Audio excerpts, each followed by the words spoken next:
to the broken Bisisouli.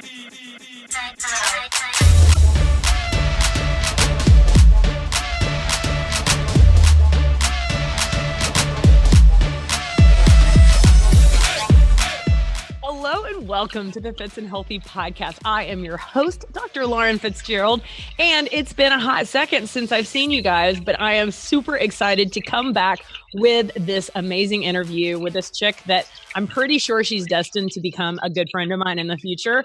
But today, her story is going to totally inspire you, and she was on freaking Hell's Kitchen, so she's got some of her own. So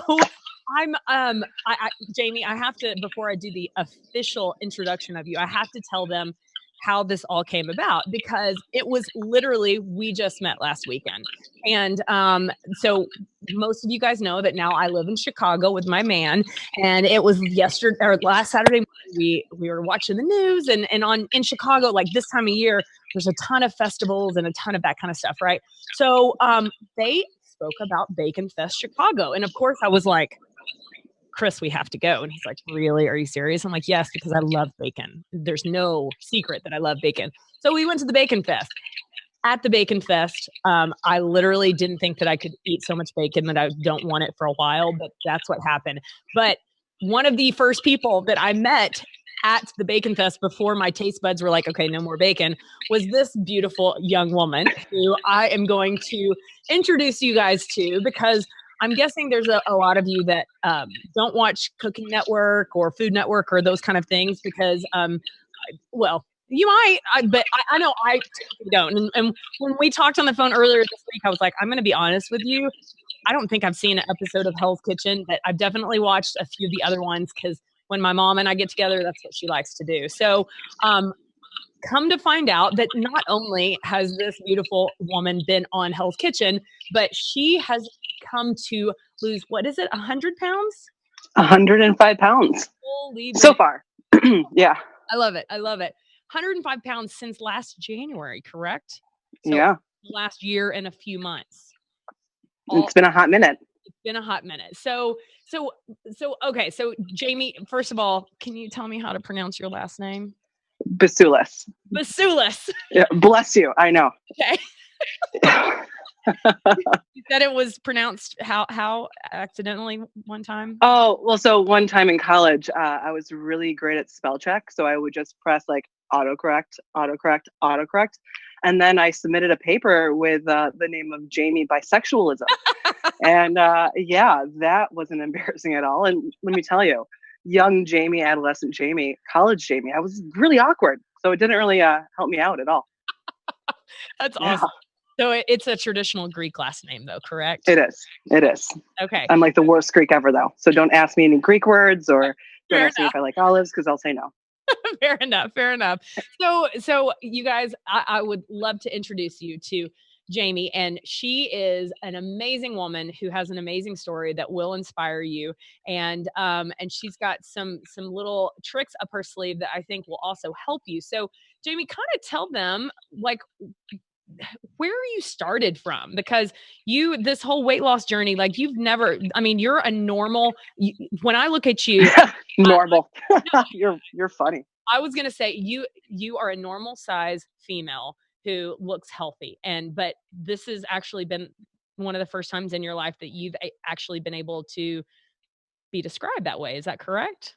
That's like the first time I've ever been described that way. So I might have the goosebumps. It's so weird. I mean, the last time I was I'm a size 12 now. Okay. The smallest I was a 14, and that was junior, senior year in high school. And even then, I mean, I used to think, man, I really wish I was as fat as I thought I was in high school, because I'd be normal. Right. But the pressures of high school and college and beyond, it's a little rough. And yeah, but it's great to, it's great to have options.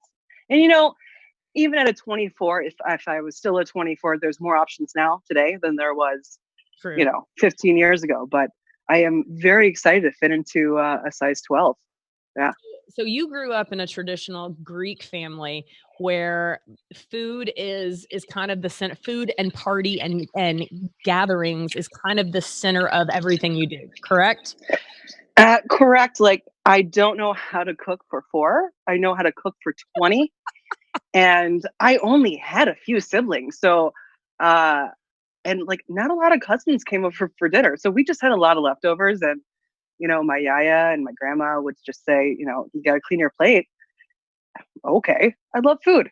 Right. It Absolutely. was really good food. Why not? Absolutely. So Yeah. you grew up with this culture of food equals comfort equals love equals happy feelings and emotions, right? Yeah. Yeah. Absolutely. So, And the richer, the better.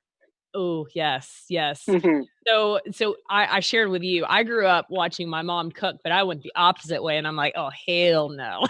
but you actually learned to cook from your mom, correct? Oh my God. So let's paint a picture of high school. Jamie in high school. Uh, so I didn't have straight hair. I didn't have curly hair. I had somewhere in between hair, Greek frizzy hair. Okay. I wore headbands and my softball clothes to school. People probably questioned my sexuality. But at that time, I, really didn't care at all. I had no idea what was going on. And I was very awkward. So my mom would help me host Dawson's Creek viewing parties with my friends from high school. Oh yeah, I had so many friends. I know. If my friends are listening right now, I love you guys. Thank Aw. you for still being friends with me. But my mom would cook like some baked machicoli, some Caesar salad, and always the dressings were made from scratch. Always the sauces were made from scratch. We didn't go that far to make pasta from scratch, but it was awesome. My friends actually looked forward to coming over to watch Dawson's Creek parties. So I really blame my mom for that. It Totally. was nice. Yeah. So from there, I learned that even if you're a huge dork and you love Dawson's Creek, you could still bring people together, have a good time with good food. And there's absolutely nothing wrong with that. But Thank you. but But but there's that but, right? yeah. And I think that relationship, which we'll probably talk a little bit about later, but that relationship with emotions and food definitely can get into the unhealthy realm. So Hmm. we're gonna fast forward because you went. So you're a Midwest girl, born and I raised in am. this part of the country. Pretty Hmm. much went to college in this part of the country. Yes. Yes. Kalamazoo, Michigan. What up? And you initially your major was what? Graphic design and ceramics. So definitely not cooking. Right? That's for sure. And then, somewhere second semester, freshman year at Western Michigan University, I thought it was more important to party and drink alcohol and smoke a lot of pot Mhm. and not go to classes. And I failed 3 out of 4 classes. And I believe Western Michigan, it wasn't F's, it was E's. So when my parents asked me how well I did, I said I had a lot of E's. Excellent. Lied through my teeth, and it caught up with me. And I had to work 2 summer school jobs to pay back the school that I have miserably failed out of. And then, take the classes back at Oakton Community College. So that's what I did.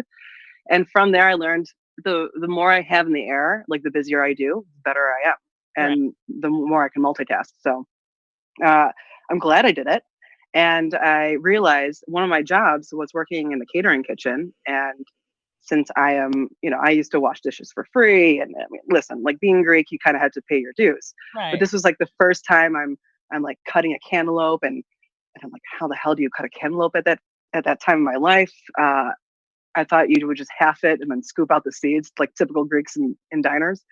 But I learned like correct ways to do it, and I'm a very competitive person by nature, and that's what kind of sparked it. So I'm kind of glad I partied hard my freshman year. It Well, led to and I this. think there's going to be multiple messages that people take away from this interview, but one is, we go to college and we have our mindset on something that we think we can do when we grow up, right?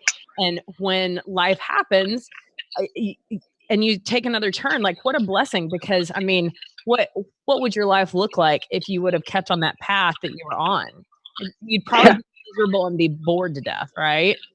You know, I'm a big believer that everything happens, good or bad. You know, it leads you to where you are now, Yep. and I'm pretty happy where I am now. So whatever. So when was your first big job as you're gonna make fun of me because I don't know the difference between a chef and a sous chef. So They used to call me Jamie Bisioulis. Yeah, that's so punny. I love puns, by the way. I'm such a dork. If you go to my website, it's full of them. So what were we talking about again? What was your first major job that first major job? Yeah. So I had jobs right out of college, and I worked in the kitchens, and I worked pastry. I worked as a line cook. I got to be a sous chef. The real first career that I became a sous chef at was Food for Thought. And Food for Thought, is a catering company. It does all the high-end galas, the weddings, all the higher-end caterings around Chicago. And then the other half was for cafes. So, you know, the financial law firms, the museums, the schools that need cafes. I was a sous chef at one law firm at 26 years old. And from there, and it wasn't open to the public, but it was open to the same 1,300 employees. So you get to really know the employees. They really get to know you. Yep. And at 26 years old, man, if my old bosses are listening, I was a rough piece of work. I mean, I was lucky if I showered every other day. I barely washed my chef coat. My apron was dirty. I was a mess. Yeah. But I had a lot of raw talent. Like, right. I was very creative. And from there, you know, a customer was like, "Hey, we think you should try out for Hell's Kitchen. It's right around the corner." And at 26 years old, I was like, "Hell yeah. Why not?" So I asked my chef, and he's like, "You should go." And I left work and I walked my 2 blocks and tried out, and they thought I was pretty funny. So that led to a callback, and I was it led to another callback. What was that first tryout like? Just out of curiosity. Oh, it was it was terrifying. But I remember being in a room with like 5 other older men who were chefs, and the casting associate asked, "What was the weirdest or worst job you've ever had?" And I knew immediately what it was, and it's a funny story. And everyone else just had a dull story. So I was feeling good about, you know, people had retirement center jobs and hospital jobs. And I get it. Those are pretty crappy jobs. But when I failed out of college, one of my jobs besides catering was working for a mosquito abatement company. Shut up. And no joke. And I had to pass. I can't make this shit up. I had to pass the state agriculture test, right? It took me 3 times because I didn't take it seriously. And once you pass it, my job title, I'm not lying, I became a master abater. Boom. That was my worst job. And so once I said that, everyone just stopped what they were saying. Done. And I had to elaborate, of course. And I got a call back. And the guy goes, "You know, guys, thank you so much for coming. Jamie, just hang tight. I have one question about your application, but it was nice meeting everyone else." And I am like, "Oh, what did I not do?" He's like, "No, you're hilarious. You have a call back tomorrow at 10. I'm like, "Okay, let's do this." Sweet. So that led to another call back and led to getting flown to LA. You really feel important at 26. My head was the size of New Jersey. I couldn't even fit through doorways because of my ego. So I flew to LA, and only to find out that they didn't want me for seasons 4 or 5. And so I flew back, and I remember getting really drunk that night off of Jaeger and just being really hungover at breakfast the next day. And I get a phone call from them again saying, "Hey, we want you for season 6 or 7. So we're going to fly you out to LA again when the time is near. Right. And you can just, it's kind of like you're cutting in line." Right. I'm like, "Perfect." And then they cast me for season 7. Okay. And I left in February 2009, and I came back. Newsflash, spoiler alert, I lasted 4 episodes. So I came back March 2009. And it does one number to that inflated ego. It definitely deflated there. And I met some lifelong friends, and I don't take it back, but I will say this: seeing yourself on TV is the weirdest experience ever because the camera adds 10 pounds, right? Oh, hell There yeah. were 72 cameras on me, and I bleached myself out there, kind of. Right. Kind of, yeah. But 72 times 10 is 720. And then you see yourself on national television. I'm like, oh my God, I started eating more. And then I gained more weight. And by the time a year passed, by the time I left for Hell's Kitchen, came back and it was aired. Right. It was a long time to keep a secret.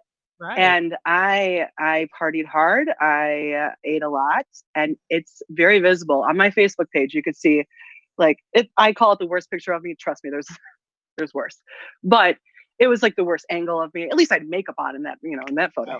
Right. But it was, the side angles killed me. And so when I saw that picture of me, I'm like, oh, we take that off of social media right away. Right. And I hid behind, my, I don't want to sound too harsh on myself and call myself a failure at 26 or 27, but not meeting your expectations when you think you're a lot better than you are really does a gut punch to your confidence. Right. And so I was very lucky that Food for Thought at the time kept me on board and promoted me every step of the way. And, I think it was 6-7 years later, I grew to be, the chef de cuisine, which was the corporate chef of the food service division. So, wow. All the creative stuff for 23 cafes and all their chefs and all their employees. It was very fulfilling. I got to be where I wanted to be, but my personal life sucked because right. I didn't want to deal with that. I was really good at just choosing, all right, let's put all my effort in the career. I really, losing weight is, I used to like wish like, oh, I just wish I was skinny. Oh, go F yourself, Jamie. You know what? Being skinny doesn't matter. You know what matters? Not worrying about being skinny and just focusing on being a better person. Everything else falls in place. Right. Absolutely. But I wish I could have told myself that at 27 years old. But so yeah, I within Food for Thought, I became, a pretty big, high up there chef and had a lot of responsibilities, and it was time for me to leave. And so I left, and that was pretty scary. But I found out working for myself is probably the best thing I could have ever done. I mean, my boss is a bitch, but yeah. she gets stuff done. Yeah, exactly. So you're, and this is one question that I asked you after hearing your story when we talked on the phone earlier this week, because as you know, I do health and fitness, and one area that I'm going to be targeting, if you will, is successful business people that obviously they're smart. So if they're doctors, lawyers, corporate CEOs, boss, like whatever, you're successful in your career, but you look at them and you know that they're not successful in taking care of themselves. So the fact that you work all the time, like you're asking for a heart attack when you're like 50 years old. So what is all of this for, right? And I want to understand the mindset of what took you from, because you obviously were successful in your career, but not successful in taking care of yourself. So getting to that, like, tell a story of what made that light bulb moment of, okay, I have to, because there's a lot of CEOs and entrepreneurs and boss babes and whatnot that never get to that point that you got to December of 2017. So tell us about what made your light switch go on. Well, a lot of things. I kind of made the realization where, bad things happen to everyone. Everyone has their own stuff. I'll also say everybody has their own shit, and you have no idea what everyone's going through. Yep. But, in my early 20s, I went through a hardship that no one should go through. But through that, something emotional kind of rewired my brain, where I was kind of beating myself up for a little too long. When I say a little too long, I mean like a decade. And within that time frame of growing up and experiencing my 20s, I made the decision that I wasn't worth it. And it sounds really bad, but really losing weight was so hard because I tried it all my life, that the next best thing was to be so successful in my career that someone could probably look at me and be like, oh, well, she's overweight, but look, she's really successful, so she's more attractive in my opinion, and just trying to like of course, my personality is huge, right? Well, I worked on my personality for how long? Because, I had 100 extra pounds on my frame. Right. I Right. had to. Yeah. I'm like, if I wanted to get laid, I had to, work for it. Shit. I can't believe I said that out loud. Hey, my audience knows that it is what it is. Like, I tell it the way it is. And that's why I knew you were my people. I mean, like, listen, I've gone on, last year I went on 18 Tinder dates. It was quite nice, but I'm already at a place in my life now where I really like myself. I love Yeah. myself, and, Yeah. and light bulbs went off. So every single person I dated last year, I kind of found out a little bit more what I like and don't like, and Right. really put myself first. So Mm. it's really interesting, this time around dating. It's like, I know what I'm worth now. Yeah. And so that's the mentality that I have grown to love. And that's the mentality that clicked with me December 2017, where I had enough. Enough is enough. Some people just really irritated me, and a couple of people said the wrong thing, and I got mad. I was like, well, it's time. So December 17th, 2017, I researched the Whole30, and I read Food Freedom Forever. And listen, yeah, you don't know me that long, but I think you get a real grasp of me. I am a tough love kind of gal. Yes. So I don't want to butcher this quote, and please help me out here. But she phrased the way that you drink coffee. And for people that don't know Whole30, really, it's a food elimination diet and alcohol elimination diet where you take away most food groups, with a point being to detox from everyday things that you might not know makes you feel worse. Yeah. And at the end of the month, you feel your best. And then you slowly reintroduce these foods, and you see how they make an impact on your body. And so through that, and she said, I'm sorry, I go on a tangent here, but she said, listen, losing a parent is hard. Quitting heroin is hard. Drinking your coffee black is not hard. Mm-hmm. Like, shit. And when you're right. Dude, when you told me that on the phone, I literally, because my audience knows I have quoted that so many times, because before I even was a health and fitness coach, I started my own journey into learning more about nutrition in 2000. I want to say maybe 13 or 14. So that was 3 or 4 years after I was done with residency. And so remember, I mean, people have always come to me for advice when it comes to how to lose weight, to get healthy, whatnot, because fitness has always been a passion of mine. And I've always, what I thought, ate healthy.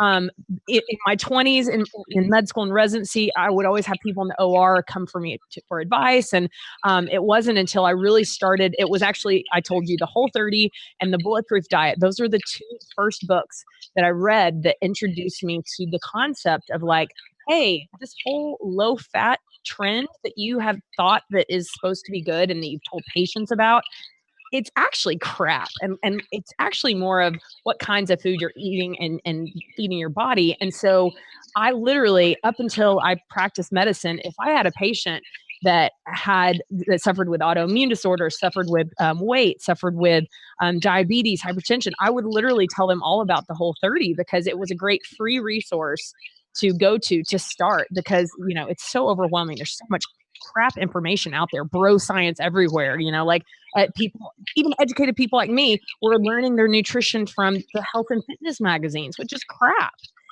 Yeah.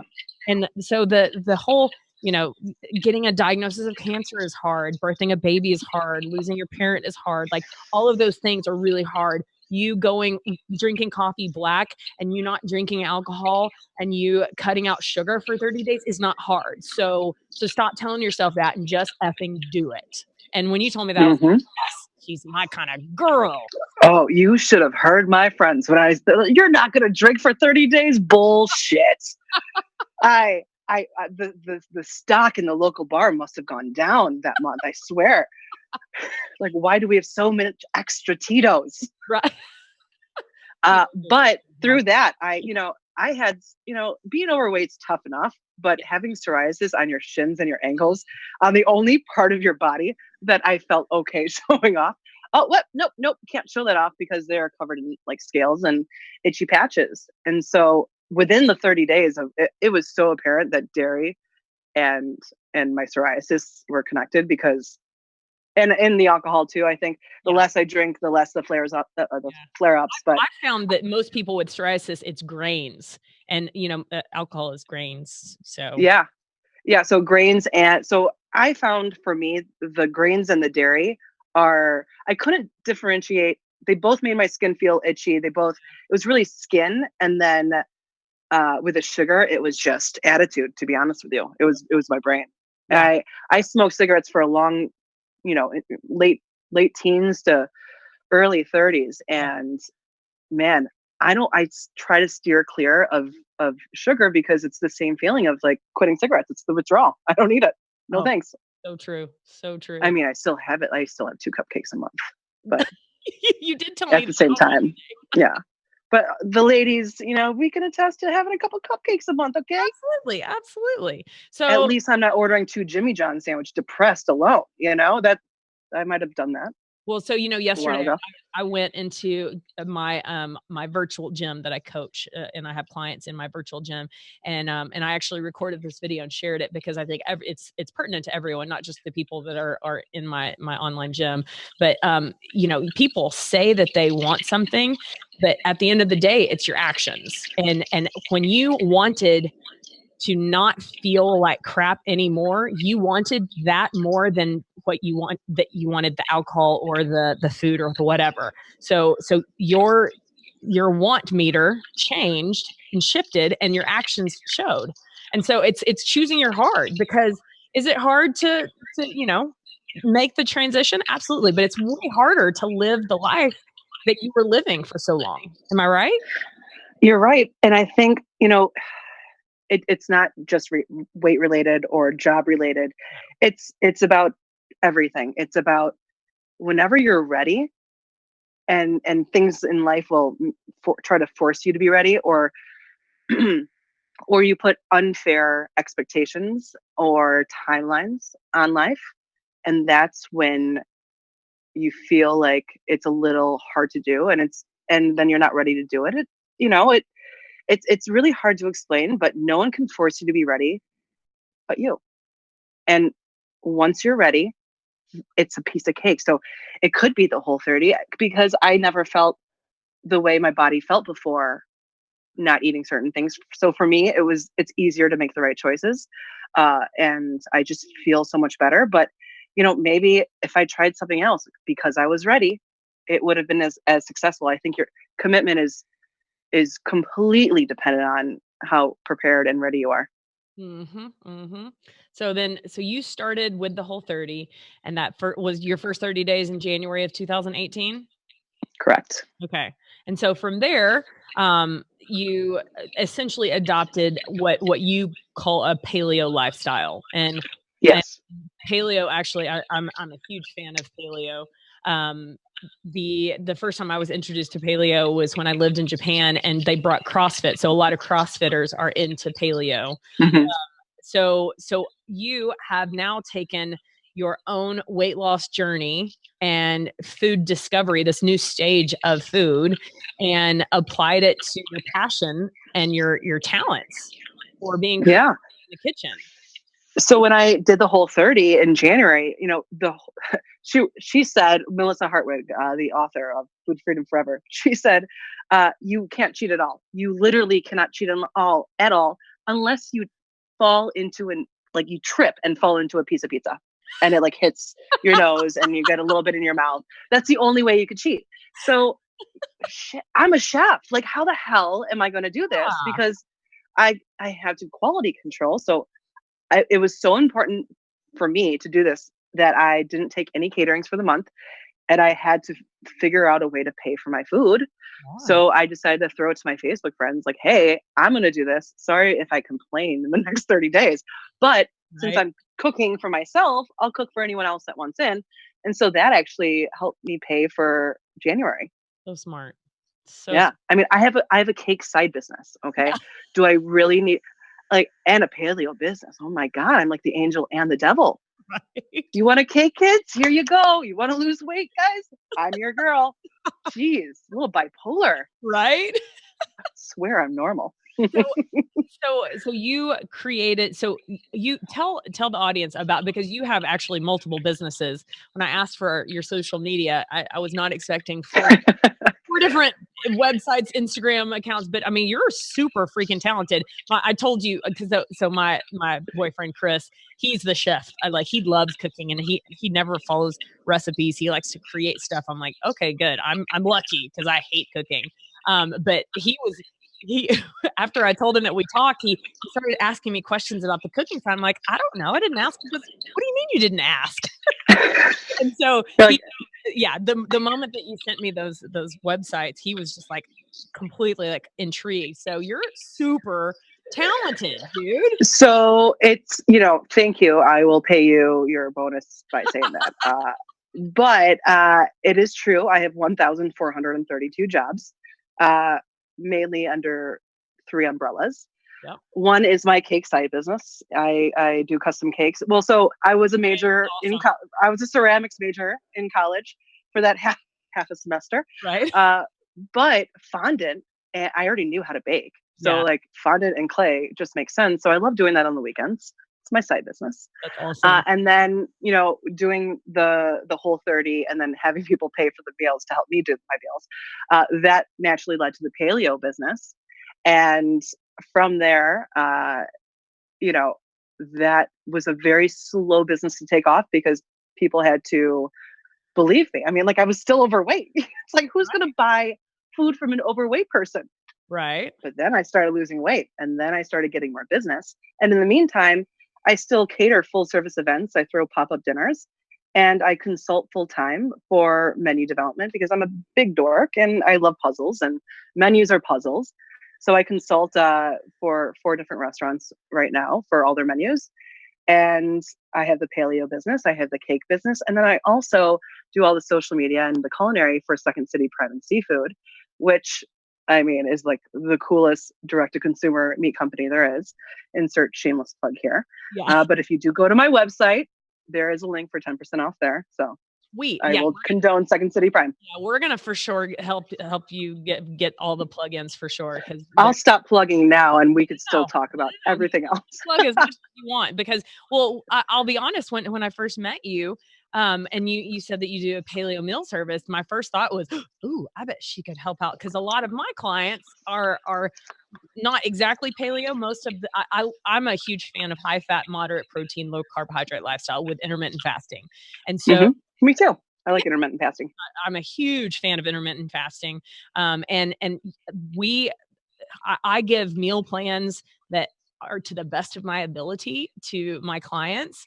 But I mean, I'll be honest, if I could find someone like you that could take what I've come up with as essentially it's a macronutrient breakdown. So Beachbody has the color-coded food container system, which I think is brilliant because it teaches people how to eat the proper mix of foods with the macronutrients in the right portions, right? So essentially I took those and then altered it so that it's more fat, less carbohydrates, moderate protein, and then we just add in intermittent fasting. But that is a completely different lifestyle from the standard American diet, and because there are some people that just are like, give me a meal plan so I can just follow it. And then other people are like, well, tell me roughly what I'm supposed to do and I'll come up with it. So, coming across someone like you, I'm like, yeah. Well, it's fun meeting people. Just recently I came up with just suggestions for 2 people. One had one's child had a esophageal inflammation. Okay. And so I had to Google what you can and can't have on it. And It's like a puzzle. And then I suggested foods and ideas. And if they ever need any recipes, I can text them or talk them through it. And then the other one needed to be on a low fat, bland diet. I forget what she has, but it sounded awful to me. I'm like, I love fat. So it was kind of like manipulating bland pasta and breads and no texture whatsoever. So it was still a puzzle, and I think I nailed it. Nice. I mean, for that diet. I mean, I don't want to eat scrambled egg whites and mushy white bread. No, that ever. sounds miserable. That sounds absolutely miserable. But the fact is, if we can get people to open their mind to the concept of eating healthy doesn't have to be bland, boring, and gross, right? I mean, so many times people are like, "Ugh, I don't like vegetables." Well, your palate isn't used to vegetables because you've been eating fake foods that are basically full of chemicals that alter the chemicals in your brain and your gut flora, and your palate is not used to this. So guess what? You can change it, but it takes time. And if they had yummy food that helped them in the transition, that they knew that, well, I don't feel like I'm on a diet because I don't believe in diets. It's a Yeah. style, diets don't work. People that are on diets are always super unhealthy. You always I see the person drinking Diet Coke. They're almost never, you know, Yeah. they're healthy. I think people need to change the mindset when it comes to the term diet, because I now, when I say the word diet, I mean, just like a dog has a diet of grain-free food, my diet is grain-free, dairy-free, and refined sugar-free. And for the most part, my paleo, I don't do any like honeys or maple syrup because I don't want the necessary sugar, but I do dried fruit. Okay. And I'll like reconstitute dates and like apricots, or use unsweetened applesauce to sweeten things up. That I'm cool with. I can never do keto because I love fruit too much. Right. I love fruit. But I don't need honey or maple syrup, or that's a little extreme for me. And also, keto, because of course keto is the biggest trend right now, but people that do legit keto that are only eating 10 to 15 grams of carbohydrates every day, they're missing out on some major micronutrients that long-term are going to affect their hormones. I can't tell you how many women have either come to me after doing keto. Of course they lost weight, but then their hair started falling out and their menstrual started getting changed because it affects your hormones. We were not meant to only eat 10 to 15 grams of carbohydrates every day. That was not the way we were designed. We were meant to be able to go in and out of ketosis, the feast and famine, because we haven't always had grocery stores for the 2.5 million years that humans have been here. But we weren't meant to be in this fasted state that puts us into ketosis. So that's why I'm a huge fan of high fat, low carb, because it's not. Yeah. But it's definitely way better on your hormones, and you're not getting all of the foods that just jack with your hormones. I mean, so many people don't realize dairy alone, like you're consuming dairy from cows that have been given hormones and given antibiotics, and that goes into you and affects your own hormones, I mean, for me, I wasn't so obsessed with cheese. There's a lot of people, and a lot of my good friends included, that love cheese. And I am thankful that I'm just not one of those people, because, if you really want to lose weight and you have to have cheese, and you want to lose weight, maybe keto could work for you, as long as you don't lose your hair. Because I just heard of that now. And now I'm a little scared, but I do have keto clients that, because at least 1 or 2 meals a week that I offer are keto approved. Right. But for me, it's more, okay, well, you love dairy. So what is it that you love about dairy? Okay, what is it that you love about cheese? How do we mimic that in a paleo lifestyle? So I'm a big fan of like full fat coconut milk, making my own nut milks, nutritional yeast, apple cider vinegar. I swear, between nuts, apple cider vinegar, nutritional yeast, and citrus, you could do a lot. Hell yeah. I just made beef stroganoff. Paleo. Yeah. By the way, Koreans are the best. They make sweet potato noodles, and they're like rice noodles, but they're not rice. They're out of sweet potato starch. Really? Game changer. Where do we find those? So like weird grocery stores, like, that have like a really good ethnic section, or Amazon. You mean Asian grocery stores, not weird grocery stores? No. Like, okay, so I just went to Woodman's for the first time, and I've never been to Woodman's, and I call anything that I've never experienced is weird. So yeah, maybe I need to change that mindset. But like a huge store like Woodman's, they have a huge ethnic section. Like there's a huge Asian section, huge Hispanic. I mean, I'm a big fan of getting everything at the same store. So I will plug Woodman's right now, because I'm a huge fan. I was just there yesterday, and they've got a lot of options too. Yeah, but it looks like everything else. So you have to look for sweet potato noodle. Okay. For sure. So I use that. Since I work with Second City Prime, all my paleo meals have the Wagyu ground beef the prime beef or steaks of any kind. Amish chicken, wild caught seafood, Berkshire pork. I mean, it sounds terrible. I know. Oh, you're making me hungry now. So now, so you are your own boss. Mhm. What out of all of the different hats that you wear, what's your favorite job that you don't feel like it's your job because you're just doing what you love? Or do you feel I that mean, way with all of them? I feel like that for all of them. I mean, I get to like bake cakes and like sculpt like on the weekends, things that I just really like to do. I love to solve puzzles, and when I consult and I make new menus every week, I fulfill that area. I mean, I really think that I had ADD growing up Okay. and wasn't treated for it. And I don't. I think I've turned out just fine, but I think that since that whole realization of the more I have up in the air, the better I do. Right. Doing all of this simultaneously is fulfilling my some kind of crazy in my brain that that it doesn't feel like work.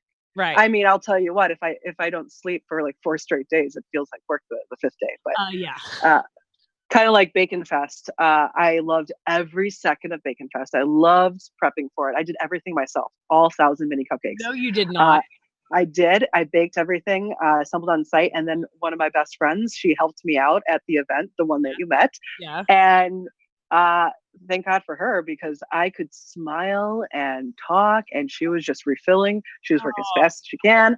So it was a long night. You know, of course, I had 100 cupcakes left over. Of course, I bring the cupcakes to the bar so I could get free drinks. Yes. I mean, get not free drinks, but you know, just maybe a couple free drinks. But then I forgot. Not I didn't forget. But I had to decorate a cake at 6 a.m. the next day. Oh, goodness. So I blinked. And listen, I have learned at 36 years old, Jamie cannot be hungover and do her job effectively. I am a shit show. Yeah. I had to redo the cake. I was just messing up left and right. And so now, you know, every single time I get as busy as I do and I still want to have as much fun as I do, I kind of learned my lesson. Right. So I've been talking to someone at NBC for a cooking demo, and I know I will not be hungover that day. Smart girl. Yeah, see, very smart. Very smart. This is why I have 3 businesses.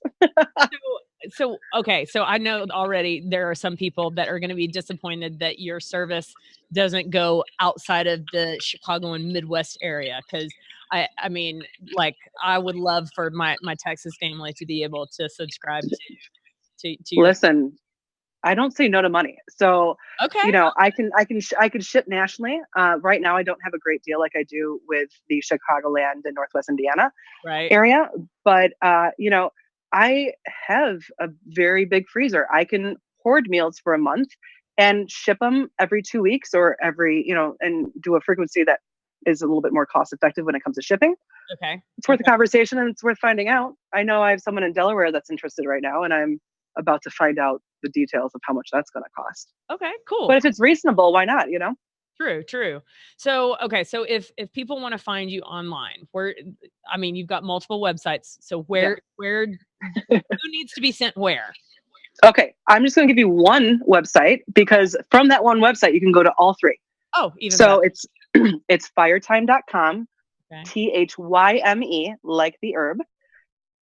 Mm-hmm. It's and you know, pronounced thyme, guys. It's not pronounced thyme. It's thyme. Oh my God, are you going to pronounce gyros? Oh, my heart just. I'm not a chef, but when I hear people say thyme, I'm like, come on, guys, it's not. I'm not a cook, and I know this.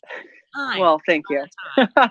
Fire thyme. Thyme happens to be my favorite herb, and when you're in the kitchen working, sweating your butt off, fire times are very important for things to run really right, and timing is perfect. So the whole meaning behind fire time and fire and time, there's so many meanings, but they all make sense. Okay, I love it. So if they go firetime.com, social media.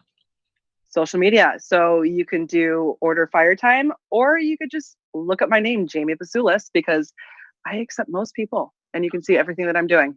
Okay, excellent. So any other last parting words? before we wrap it up? Yes. Yes. Okay. If you're so busy looking for happiness, you're going to miss it. So focus on being the best version of yourself. And when you least expect it, you're going to be like, oh, what is that? Oh, it's happiness. Boom. I love that. So my message that I always wrap the podcast with, really kind of ties in with what you just said, because ultimately everything that I do is giving people the knowledge and ability to learn how to love the life that they're living. And you have to first start by learning to love you. And if you don't have self-love and you don't know how to do that, you can look to Jamie, you can look to me. Surround yourself by people that have started to figure it out, or maybe have figured it out all the way, and we'll help steer you in the right direction. But I appreciate you so much. You are a true blessing. Thank you. I can't wait to get to know you more, because like I said, I don't have too many friends in the Chicago area. So and you're moving soon. Yes. For those of you that don't know, I don't actually officially live in Chicago. I live on the outskirts, but we're moving. Oh, sorry. No, it's all good. Spoiler alert. Yeah, but that will be happening soon. So I'll be closer to the big city. So can't wait. I know. It's going to be awesome. And of course there's more everything that's offered close to the city of Chicago, because it's one of the best cities in the world for sure. So agreed. Bacon Fest, I'm grateful to you for introducing me to this beautiful person. And Jamie, you are an amazing guest. Thank you so much. I look forward to tasting some of your food in the future, and getting to watch you flourish, because I have a feeling big things are coming for you in the future. So much love. I hope so. Thank you so much. Thank you guys so much for listening to this episode of the FITz and Healthy podcast. If it has helped you at all, make sure that you share it. Make sure that you go subscribe to the podcast. If you leave a review, I love you even more, because that helps get the word out, so that people that don't know who the FITz and Healthy podcast is can start to listen to it, so that they can learn to love the life that they're living too. See y'all later. I appreciate your time listening so much. If you enjoyed this episode of the FITz and Healthy podcast, can you please go do me a favor and go subscribe at whatever platform that it is that you listen to podcasts. Leave a review. We read every single review, and we appreciate the time that you take to leave your thoughts and opinions. Now, also remember, while I am a medical doctor, the information I provide here is not intended to provide medical advice or a professional diagnosis, opinion, treatment, or services to you or to any other individual. I am providing general information for educational and informational purposes only, and it is not a substitute for medical or professional care.